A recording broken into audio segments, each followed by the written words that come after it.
નમસ્કાર મિત્રો, અમારી YouTube ચેનલમાં તમારું સ્વાગત છે। તો મિત્રો, તમે પણ જો સરકારી ભરતીની તૈયારી કરતા હોય અને રોજબરોજની સરકારી ભરતીની અપડેટ્સ મેળવવા માંગતા હોય તો આ ચેનલને તમે સબસ્ક્રાઇબ કરી બેલ આઇકન પ્રેસ કરી નોટિફિકેશન ઓન કરી દેજો। આટલું કરવાથી મિત્રો સરકારી ભરતીની કોઈ પણ જે નવી અપડેટ આવશે તે સૌથી પહેલા તમારા સુધી પહોંચી જશે। તો ચાલો આપણે આજની અપડેટ જોઈએ।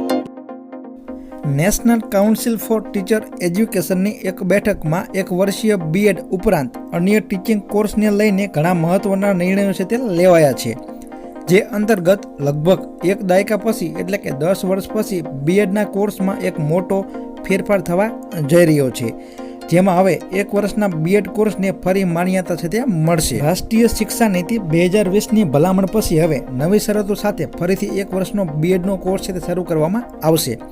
વર્ષ 2014માં 1 વર્ષના કોર્સને બંધ કરવામાં આવ્યો હતો। વર્ષ 2025માં હવે ફરી એકવાર તે શરૂ કરવામાં આવશે। તો હવેથી વિદ્યાર્થીઓ 1 વર્ષનો જે બીએડનો કોર્સ છે તે કરી શકશે। જે પણ વિદ્યાર્થીઓએ ગ્રેજ્યુએશન કમ્પ્લીટ કર્યું છે તેઓએ NCTEની ગયા શનિવારે જે મળેલી મિટિંગમાં 1 વર્ષના બીએડ કોર્સ સહિત અન્ય ટીચિંગ કોર્સને લઈને ઘણા બધા મોટા જે નિર્ણયો છે તે લેવામાં આવ્યા હતા। તો ગવર્નિંગ બોડીના નવા નિયમો 2025 લાવવા માટે પણ મંજૂરી આપવામાં આવી છે અને આ નવા નિયમો 2014ના નિયમોનું સ્થાન છે તે લેશે। તો આ હતી આજની અપડેટ। આવી જ માહિતી માટે અમારી YouTube ચેનલ સાથે જોડાયેલા રહો। જય હિન્દ, જય ભારત।